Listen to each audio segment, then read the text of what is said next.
Praise the Lord. Pero sa tapat sa pulos ng Diyos, hindi kita malindog ang po sa tapat. Praise the Lord. Hallelujah. Thank you, Lord. Lord, we exalt your name, we magnify your name over this place. Lord, salamat Ginoo. Sige kayon, dako ka pribilehiyo, Diyos. May pulong masangyaw sa iyong katawan. Lord, limita ang kinabuhi, hindi mo natin pagkakabak. Huwag ko mahimo kung wala ka. I need your wisdom, O God, and a double portion of your anointing, Lord Jesus. Holy Spirit, we acknowledge you over this place that manifest each and everyone. And whatever you word, Lord, may hatag ka na mo ang lumato sa ligog ng kasi-kasi o una-una. Nasayin niyo, Diyos, ang iyong mapulong puros kapaturan. Wala ka iba ka. O sa God, salamat sa matag-kasi-kasi o una-una ang iyong magabulihan. Maybe, Lord, ang iyong pulong sakit. Kapal kini mo ay mukadyo ka na mo. Dalayin mo ka, O Diyos, sa wala ng tapusan. Rabasat sa iyan, rebasat sa narabasuro sa narababa. Rabimusat sa narabasat sa iyan. Rebasat sa narababa. Rabimusat sa narabasat. You are my wisdom, O God. You are my wisdom. In Jesus' mighty name. Amen. Amen and amen. Sige, mag-ikot na.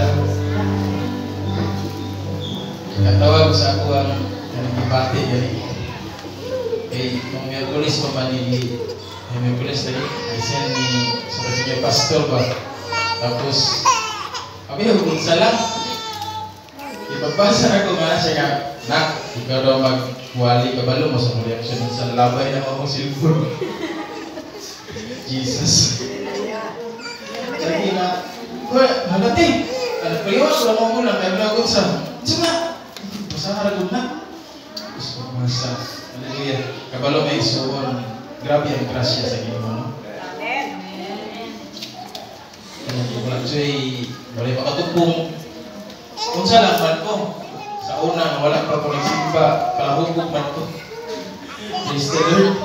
Pagkabot na ko, hining charge ang involved sa ako. Amen.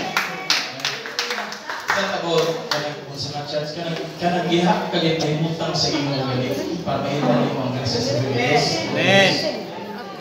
Ako kong pasalamat kay unang-una, itugluhan ko pag-ayo sa Ginoo. Na-overcome na akong fear ba? Kanilo. Like, tindog-tirig. Balong, hindi man basta-basta tindog-tirig. So Lord, kinahanglan din nato ang kaalam sa Ginoo. Ihog. Bisan si pinsang maalamon nga tao, pag matindog-tirig na pita, yung ulay diho sa Ginoo, ang ipanunti kawang lang. Kaya ako nga miyembro, hindi pa kadawat o grimanik. Hindi pa kadawat o presensya ng Diyos. Pero ako nagpasalamat ko kay ikan sa pagkapalainom, ikuha ko niya, ituglawan ko sa pag-devotional, ituglawan ko sa pagdahi sa Ginoo, gigamit ko sa praise and worship, exhorting of tithes and offering, tapos driver, hindi ko rin kagat mag-drive, tapos kinikaroon, mawali ko sa tungkulong sa tubig ng Diyos. Hallelujah. Praise the Lord. Ako kayo pag-iuni yun, no? Pagpaka na tubig ng Diyos, at dili ta kahukum sa katao. Ang makahukum lamang ang Ginoo. Pero, kung unsa man siya kadautan, ang grasya sa Ginoo, dako. Anda mo pasaylo, kung mangayo lang pasaylo sa mga Diyos. So, at ta sa pulong sa mga Diyos, mula mo yung Biblia, ato ang abla ng Biblia dali sa Matthew chapter 15 verse 22 to 20. Kanina lang ko kanang sundin na lang ko niya kaya wala mo ko naghatag sila o PowerPoint kaya nakukabalungin mo. Wala nga nagbuhat ko ang PowerPoint pero nasa bad paper. Thank you Lord. Naiwan ang pulong sa ng Diyos diyan sa 22. Mateo 15 versikulo 22 hangtod sa 28. Usa ka babae nga taga Kanaan nga nagpuyo niya tong dapita nga miduol og nagpakilioy. Ginoo, anak ni David, kaluy intawon ako ug ang akong anak nga babae giyawaan ug nag-antos pa kayo. Sa 23, apan walang mutubag si Jesus. Miduol lang iyang tinunan kaniya ug miingon, pahawa siya. Kay nagpapahawaan siya, kay nagsunod-sunod siya kanato ug saba kayo. Pahawaon kuno kay saba kuno kayo babae. Sa 24, unya mitubag si Jesus. Ipadala ako ngadto lamang sa lawalang karnero sa nasod sa Israel. So, kung pasabot, way labot ang babae sa kaluwasan. Sa 35, apan miduol ang babae ug miluhod at tubangan ni Ginoong Jesus. Ginoo, tabangi taon ko. Miingon siya, si Jesus mitubag, dili maayo nga kuhaon ang pagkaon sa mga anak aron ipakaon sa mga iro. Sa Bayan City mitubag ang babae, tinuod ka na Ginoo, apan bisan gani ang iro makakaon man sa mungho nga nahulog gikan sa lamisa sa agalon. Kung sa 28, og si Jesus mitubag kaniya, babae, pagkanako sa imong pagsalig, matuman ang imong gihangyo o miadto gayud dayon na ayo ang iyang anak. Palakpakan natin ang mga Diyos. Lord, bless your word, O God. Thank you, Lord. Pero samtang nagabasa ko aning kani nga teksto, nagabati ko subo. Kaya naman diya sa verse 22 to 26. Ningon siya dito, sa 23, apan wala mitubag, magbiduo lang yung kinanganon ningon. Pahawa, ipahawa niya ang babae. Ingana itang kaigsuon, kawalay bili sa Ginoo sa una. O diri sa 24, itubag si Jesus, ipadala ako ngadto lamang sa karnirong nasod sa Israel. Apan miduol ang babae ug miduhon. At tubangan ni Jesus, tabangi taon at taon ko, ingon siya, si Jesus mitubag, dili maayo nga kuhaon ang pagkaon sa mga anak aron ipakaon lamang sa mga. Samtang nagabasa ko ani, ang word magod ngayon mga kaisunan, walay batasan. Kumbaga, supakiro ba? Irok lang gaita, katubangan sa tubig ng Diyos sa una. Ingana lang daya kung bili sa iya, ha? Ingana niya, nakaana ba natin bili ng Ginoo sa Ginoo sama? Tungod sa atong pagkamasasala. Umiinom pa rin, ang babae mitubag, tinuod ka na Ginoo, apan bisan gani ang iro nga mukaon sa mga mungmo nga nangahulog gikan sa lamisa sa agalon. Kailan mo mungmo? Kana bang nangaon ta nya ninatagang tira ang mungmo? Ang kanang mungmo ilabay lang na siya paguman si bigon rapuhon. Grabe, ingon ana kaubos pa sa Ginoo sa una. Mungmo lang ta sa kaluwasan. Wala tay lapot sa kaluwasan. Pero naay dakong grasya nga gihatag si Ginoong Hesus tungod sa iyang pagpakamatay dito sa cross sa Kalbaryo, o tungod sa pagkanako sa iyang gugma, naapil ta sa kaluwasan o nakadawat ta og kaluwasan, kinahanglan nga ato itrabahuan. Amen? Amen. Praise the Lord. Mao ni ang gugma sa Ginoo nga naglangkob diha sa grasya, pinaagi ka Ginoong Hesus. Amen? Kaya taniya himuong walay bili. Pero tungod sa iyang dakong gugma, nahimot ang bililhanon diya sa iyang atubangan. Siguro sa una, yan ang amahan, bantog niya ipadala sa Ginoong Hesus, dili pwede siguro malaglag niya ako ang kaanakan o kaliwatan. Ganuman, kay siguro, ang katawhan, liwat rabatan niya, himo ka niya likeness and image. Amen? Nya sa iyang paghimo ka na to, ang likeness, murag nawala ba? So ang image na nabiling. Ang image nga ikaw, ang itsura, kakitsura, liwat sa Ginoo. Pero ang kinaiya, nawala na. Ngano nawala man? Hamang uyawa.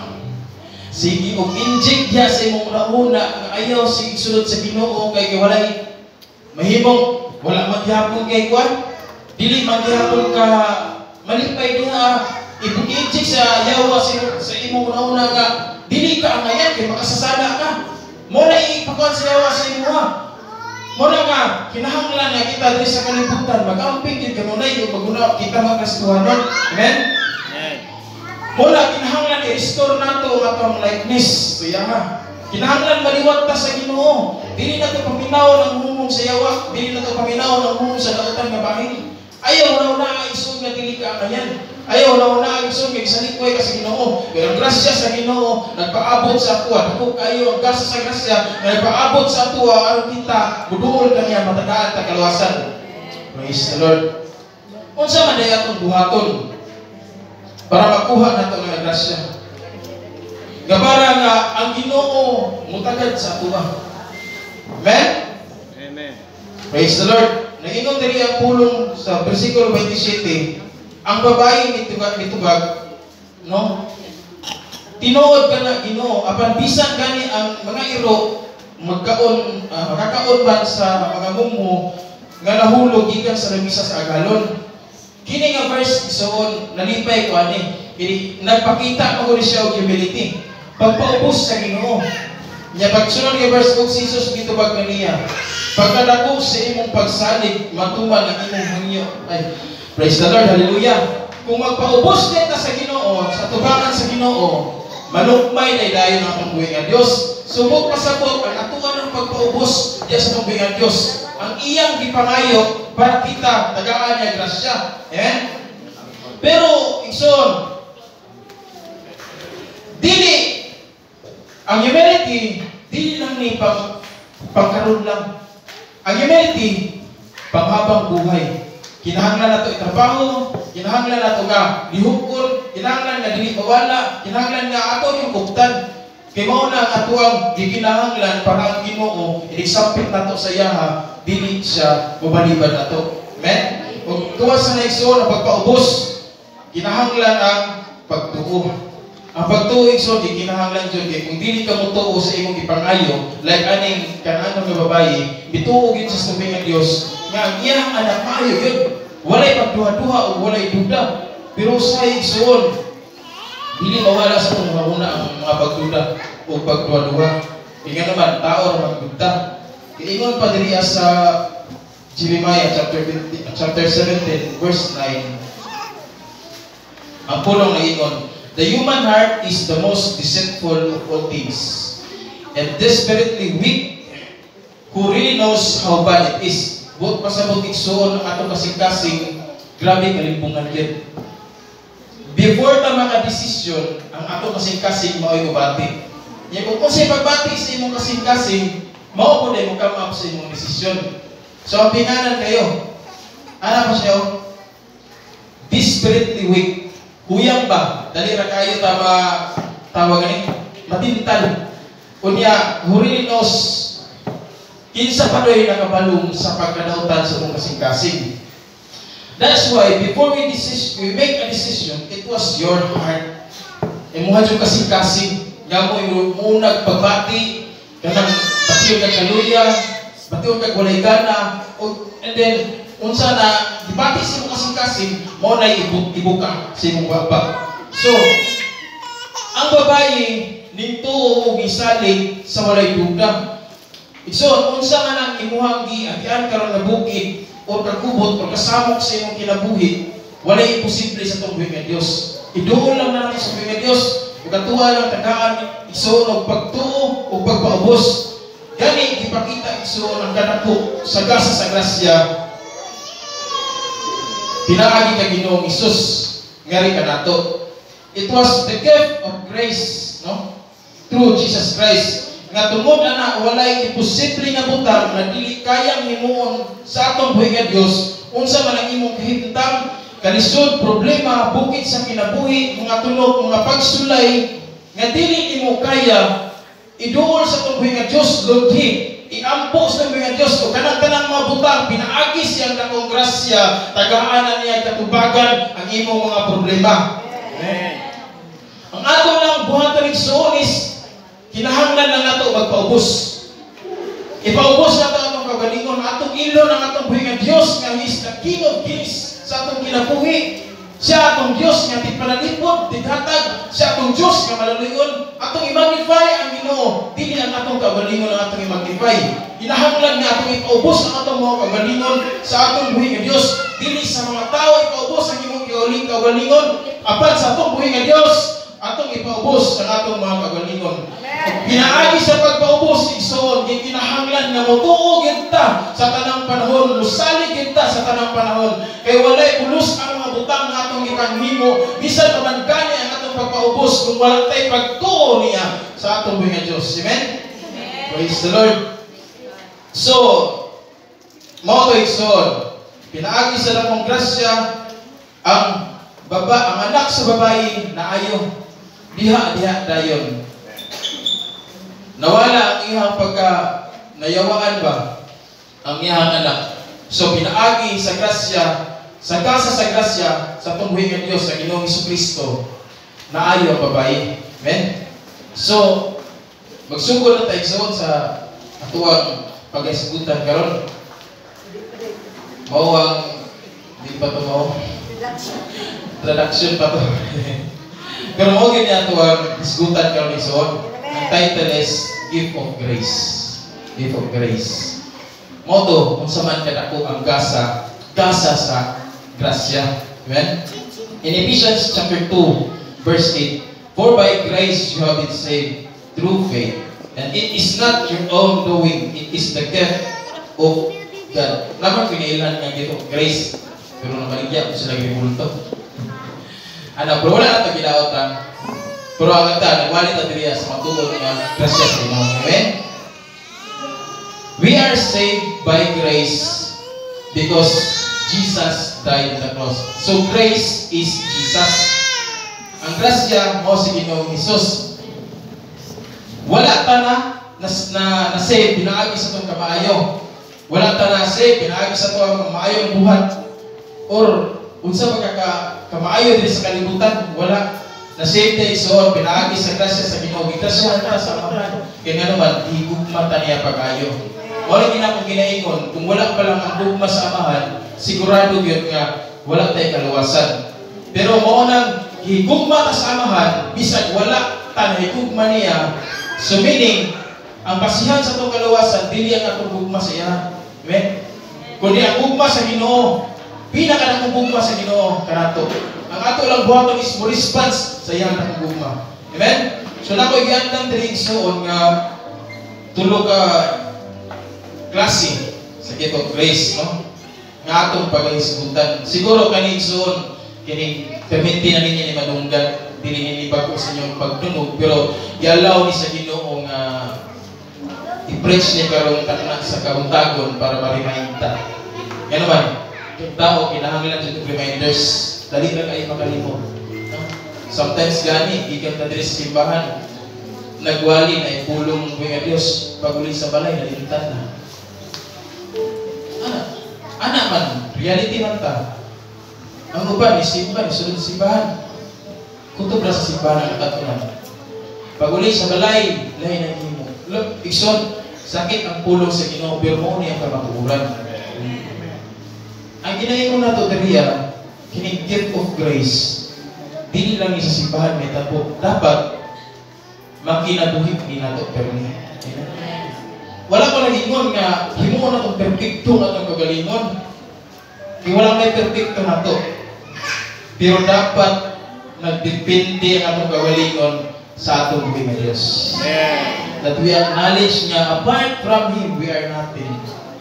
Layot na kaniya wala gyud tay mahimo. So, ang unang gift of grace nga itong pag-isgutan is, number one is the unmerited favor. Unmerited favor, hindi na yung katapad, unmerited favor. Grabe, gipaburan ka sa Ginoo. Gipaburan ka maayo sa Ginoo. Bisang pagpilit ka rapat-tapat. Kasi po, kung saan ang unmerited favor? Unearned, undeserved. Kung pasabot, dili, ulay bisang kinsa makakuha o makatupong. Wala kayo bisang kinsa. Walay magkumpara. Nga na, ang unmerited favor niya, ihatag na sa tuwa sa Ginoo. Perti na ito, kuyawa na yan eh. Yan natin ang unmerited favor sa Ginoo. Pero ang upan, sige niya pumahay sa magalingon. Nga naman, wag man sila kaila sa grasya. Sa gasa sa grasya. Wag sila kaila kung sa kanako ang ihatag sa Ginoo silang ilang buhi. Wag sila kanako kung silang authority. Wag sila kabalo. Nga anak, dahil sila sa tungboy ng Diyos. Nga naman, focus sila mo na problema, kalibutan, mga pagsulay, mga kaning bisyo ani kalibutan na hantod na nadaot na mga kinabuhi, naabot na sa kining depression hantod sa pagpakamatay. Bubagtas na diya sa dalan nga murag wala sa buot. Pero ekso ang ingnon taka, pag makaila ka sa grasya sa atong buhi nga Dios, dili gid makawang ang imong mga paghago. Kaya atong buhi nga Dios, kung unsa man kay isog ang yawa, mas isog ang atong buhi nga Dios nga mosulbad sa imong bukid, nga mosulbad sa imong problema. Nga naa siya permite sa imong nagauban, nagakuyog, ug ikaw pagabantayan, pagatapunan sa iyang miling nga dugo, ug ang libo ang anghel may muhatag og pagbantay kanimo. Praise hallelujah. Anak ang gugma sa Ginoo, anak ang kasya nagihatag sa Ginoo. Unya, mubason ba mo? Dili na siguro. Pag ang tao makaila sa grasya sa Ginoo, whatever it is ang kalisod nga naya, unsa man ang imuhang gikuan niya, yangad ang imuhang ulo sa taas. Sampita ang ngalan ni Jesus. Ipaubos ang imong kaugalingon. Sigurado ko igsoon, tagaan yun nagtubagan ang imuhang ipangampo. Amen? Ingon pa na sa Ephesians chapter 1 verse 2, my grace and spiritual peace be yours from God our Father and from the Lord Jesus Christ. Okay. If we say made grace, it is unmerited favor. Basta grace na gani ang isgutan, unmerited favor na siya. Because unlimited favor po na siya. Bawat pasabot, wala siya utlanan, agapadayon, kanang dili nimo pwede tuldugan ang grasya sa mundo nga Dios. Pag moingon po tag spiritual peace, it is harmony, kalipay diha sa Ginoo, unity and undistortedness. Muna ang unmerited favor naghatag sa mundo nga Dios. Tagaan tani og kaning relasyon gikan sa iya hangtod kanato. Unity buot pasabot sa imong panimalay kung adunay kasabot kana iampo sa Ginoo kay para kana mahilo, matagaag kalinaw, matagaag unity even sa church. There is a church. We need this word unity. Siguro ang mata ko sa atua diriya lain-lain magiagian, lain-lain man og ganing tinuwa sa kagalingon, pero dapat igsuon ato aning mahinumduman ni award kung dili ni mawalas na muna-muna. Disipat sa itong Ginoong Isus para magkahiusa. Amen? Dili para magkabulag-bulag. And this thirdness, huwag pasabot pagduol ka diya sa pabor sa Ginoo. Tagaan kag kalinaw kung unsa man ako ang imo ang Ginoo na unsa man ang bukid, unsa may problema nimo. Unsa man ang mga bayronon, utang, mga Diyo, unsa man ang imuhang kaaway diya, silingan diya, na unsa man ang igsuon, sige pag-yaw-yaw diya. Nabuntag pa sa iyo, nagsigig yaw-yaw, ratatatatatatat. Bisay nga na igsuon, mamahimo kang tinig, mutubag o mutubay niya. Kaya ang kalinaw, pakidait, pinaagi ang Ginoong Hesus, makoy naa sa itong kasikasing. Ang dapat, hindi lang namoy naa sa itong kasikasing, dapat maubog bila sa itong panimalay. I-declare din na nato pipinti. Like, mag-prayer ta before ta matulog or kung sa man na kinahanglan sa panimalay, releasan din nato na og kaning kalinaw. Pakigdait gikan sa itong nga Dios. In order nga kita magkasinabot. Amen? Praise the Lord. So, number 2, intimate relationship. Intimate relationship. So, an intimate relationship. Intimacy. Kanang imong tinud-alay nga relasyon diya sa tungkol nga Dios. Tinud-alay, walay atik-atik. Tinud-alay gyud. In James chapter 4 verse 8, come close to God and God will come to you. Wash your hands, you sinners. Purify your hearts, you double-minded. Or, sa later, hypocrites. Before we have that kind of intimate relationship to God, we need to, una, wash our hands. And so when we wash our hands, maghinulsol una ta. Maghinulsol una ta sa itong mga kagalingon, lipiuhan nato ang atong kagalingon before ta moduol sa itong buhay nga Diyos. And B, purify our hearts. hiluan nato ang atong kasing-kasing. Kaysa ginaingon ko pa, ang atong kasing-kasing vertical libungan. Dautan ang atong kasing-kasing every minute, every single minute, single hour, single day. Ang imuhang decision, pwede mo usab dayon. Imbis kay maayo natin mo decision, nausab dayon. Kay gitintal sa yawa, kaya ang atong kasing-kasing weak manggod kayo. So kinahanglan nato nga limpyuhan atong kasing-kasing. Katulo, do not be hypocrites. Ano ang ginayon?